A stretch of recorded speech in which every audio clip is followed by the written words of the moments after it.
Shalom, selamat pagi Bapak Ibu, saudara-saudara yang terkasih dalam nama Tuhan Yesus Kristus. Saya sangat senang pada kesempatan pagi hari ini bisa menyapa Bapak Ibu.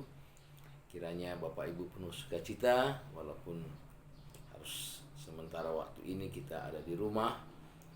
Saudara yang terkasih, Bapak Ibu yang kami kasihi, kiranya tetap kuat di dalam segala penderitaan, cobaan yang dihadapi, baik dampak daripada pandemik corona ini.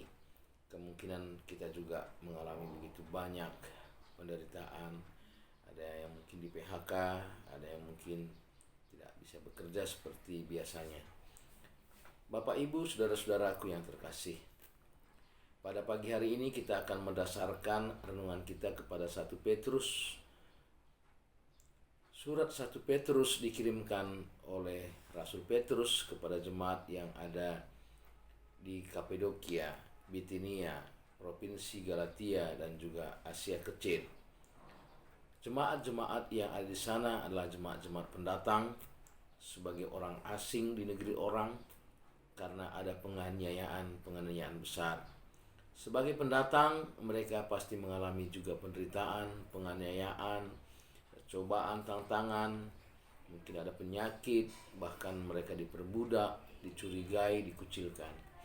Bapak Ibu, saudara-saudara, hal yang sama juga mungkin kita alami sekarang ini. Ada juga penderitaan-penderitaan yang kita alami.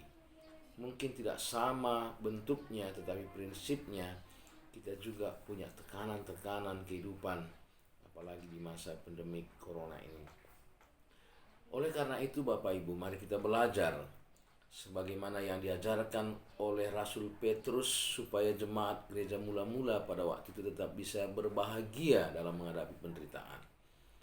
Ada minimal 4 rahasia berbahagia dalam menghadapi penderitaan yang didasarkan kepada surat Petrus pasal 1 ayat 1 sampai dengan 9 yang kita renungkan pada hari ini.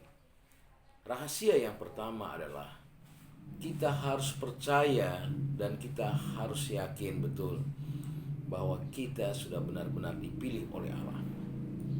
Jemaat yang ada di Provinsi Galatia, Asia Kecil, Kapadokia, dan juga Bitinia yang ada dalam tekanan-tekanan, mereka diingatkan oleh Rasul Paulus bahwa engkau adalah orang yang dipilih oleh Allah. Dipilih oleh Allah artinya sudah menjadi anak Allah. Dipilih oleh Allah, dijadikan menjadi umat Allah, menjadi warga Allah, menjadi keluarga Allah. Saudara-saudara, menjadi keluarga Allah adalah sebuah identitas kita sewaktu kita percaya bahwa Allah memilih kita sebelum dunia dijadikan. Saudara-saudara yang kekasih dalam nama Tuhan Yesus Kristus, itu sebabnya kita bersyukur kepada Tuhan. Rasul Paulus menuliskan kepada jemaat yang ada di Efesus dalam kitab Efesus pasal 2 ayat 12. Rasul Paulus berkata bahwa waktu itu kamu tanpa Kristus tidak termasuk kewargaan Israel dan tidak mendapat bagian dalam ketentuan-ketentuan yang dijanjikan, tanpa pengharapan dan tanpa Allah di dalam dunia. Saudara-saudara, tidak ada dalam keluarga Allah atau bukan menjadi pilihan Allah atau bukan menjadi anak Allah, artinya kita bukan menjadi penerima warisan Allah. Tanpa pengharapan, tanpa ada Tuhan dalam diri kita, kehidupan kita suram dan tak punya masa depan. Oleh karena itu kita bisa bersuka cita karena kita tahu bahwa kita ada bersama dengan Allah. Rahasia yang kedua yang disampaikan oleh Rasul Petrus adalah Tuhan sudah memberikan kehidupan baru dan pengharapan baru kepada saudara dan saya.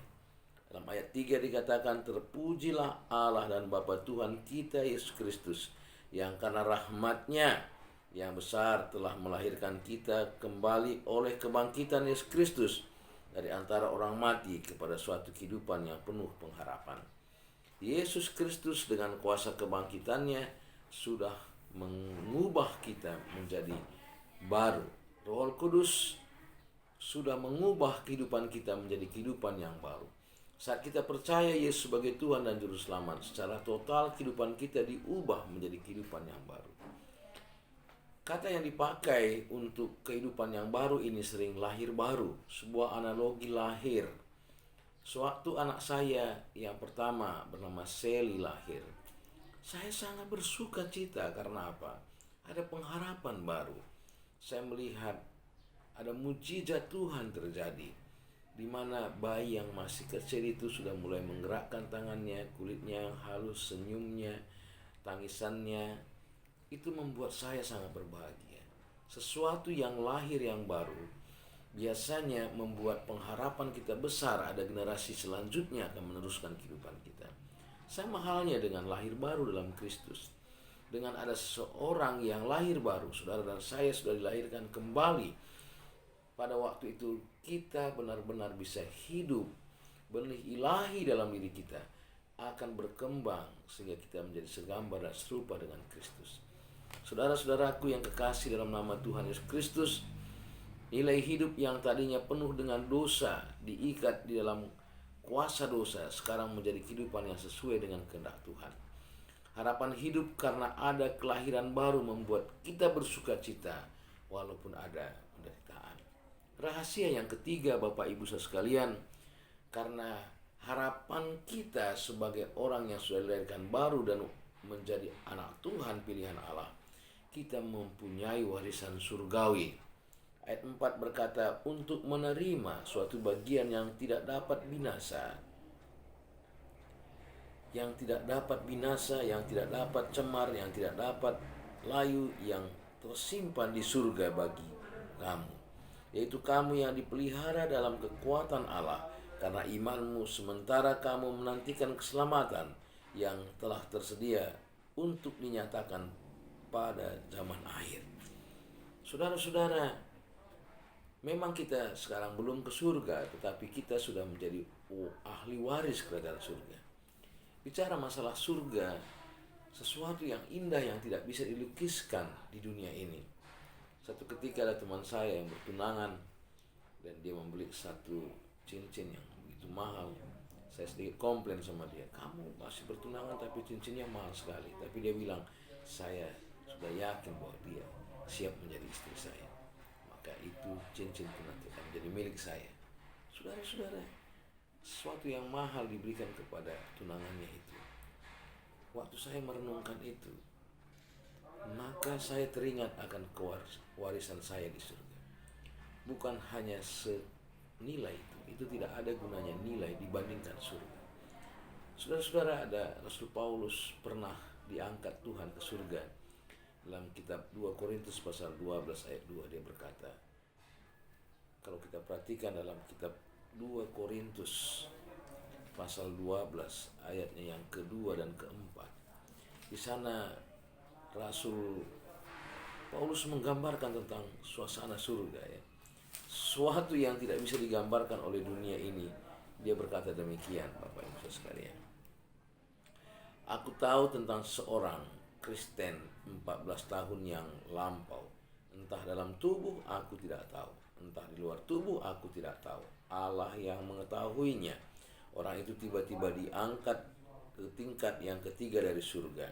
Ia tiba-tiba diangkat ke Firdaus dan ia mendengarkan kata-kata yang tak terkatakan, yang tak boleh diucapkan manusia. Suatu yang luar biasa gambarannya.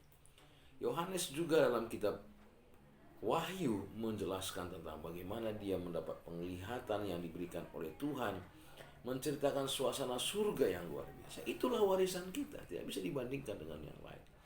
Kalau ada penderitaan di dunia ini, itu tidak bisa dibandingkan dengan kebahagiaan, kemuliaan yang akan kita terima sebagai warisan kita sebagai anak Tuhan. Kenapa kita tidak berbahagia walaupun banyak penderitaan? Karena sebenarnya hal yang keempat, setiap penderitaan, cobaan, tantangan yang kita hadapi itu memurnikan iman kita. Karena iman kita itu lebih mahal daripada emas. Saudara-saudara, iman adalah kunci kehidupan orang Kristen. Pada waktu kita menjadi warga kerajaan surga, kita beriman kepada Yesus sebagai Tuhan dan Juru Selamat. Dan pada waktu kita hidup dalam proses sekarang ini, kita beriman akan janji-janji Tuhan. Hidup kita penuh dengan anugerah saat ini, dan dengan iman kita percaya akan janji warisan kita di surga. Paulus selalu mengajarkan bahwa semua orang percaya untuk percaya akan masa depan bersama Yesus, sehingga kita tidak akan menyerahkan kehidupan kita ke masalah-masalah kita. Kita menyerahkan kehidupan kita kepada Yesus. Sepanjang surat 1 Petrus ini ada begitu banyak cerita tentang penderitaan, tapi Petrus ingin menjelaskan penderitaan itu tidak ada artinya dibanding kemuliaan yang Tuhan sudah siapkan kepada kita. Matius 5 ayat 10, Yesus mengajarkan kepada murid-muridnya, berbahagialah orang yang dianiaya oleh sebab kebenaran, karena merekalah yang mempunyai kerajaan surga. Kita mengalami penderitaan sesungguhnya sedang dianiaya, ditekan, karena ada dampak virus corona. Kita harus mempertahankan iman kita walaupun kita akan begitu banyak penderitaan. Mungkin bisnis kita harus turun atau apa saja, tapi kita tetap bersyukur. Bersyukur kepada Tuhan ini juga bagian daripada bagaimana kita bahagia sebagai anak-anak Tuhan. Saudara yang kekasih dalam nama Tuhan Yesus Kristus, berbahagialah kita walaupun ada pandemi. Ya, saya memang melihat di media begitu banyak sekali berita yang mencekam, tapi saya tetap mengatakan saya ingin berbahagia bersama Tuhan. Sebagai anak Tuhan, karena kita yang memiliki warisan surga, Yesus berkata kepada murid-muridnya dalam Yohanes pasal 15:20, ingatlah apa yang telah kukatakan kepadamu, seorang hamba tidaklah lebih tinggi daripada tuannya. Jikalau mereka telah menganiaya aku, mereka juga akan menganiaya kamu. Jikalau mereka telah menuruti firman-Ku, mereka juga akan menuruti perkataanmu. Kalau Tuhan kita pun menderita, kita pun pasti juga mengalami penderitaan. Mengalami penganiayaan sesungguhnya adalah kasih karunia untuk kita bisa semakin dimurnikan dalam Tuhan. Jangan pernah kompromi dengan dunia ini. Jangan pernah kompromi dengan keinginan lagi. Penderitaan apapun dialami, tetap bersyukur kepada Tuhan. Sehingga pada akhirnya, saudara yang kekasih dalam nama Tuhan Yesus Kristus, dalam kitab 1 Petrus pasal 1 ayat 1 sampai dengan ayat yang ke-9, ayat 8 sampai 9 saya baca. Sekalipun kamu belum pernah melihat Dia, namun kamu mengasihinya. Kamu percaya kepada Dia, sekalipun kamu sekarang tidak melihatnya. Kamu bergembira karena sukacita yang mulia dan yang tidak pernah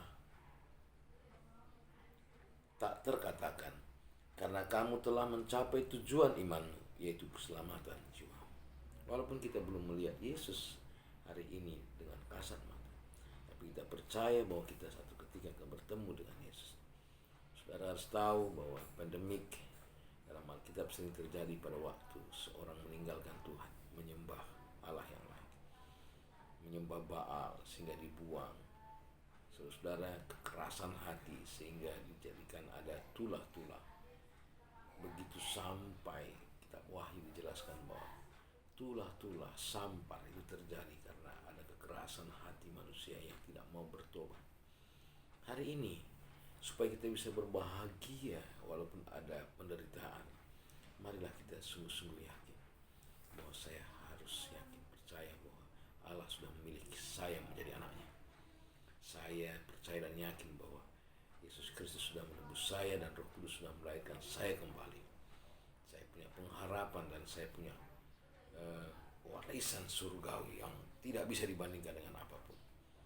Walaupun ada penderitaan, sesungguhnya ini menunjukkan bahwa menguatkan iman saya dan membuktikan iman saya bahwa iman saya benar-benar murni di hadapan Tuhan.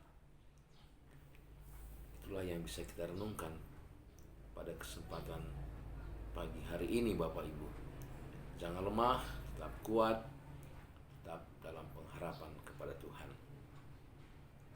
Amin.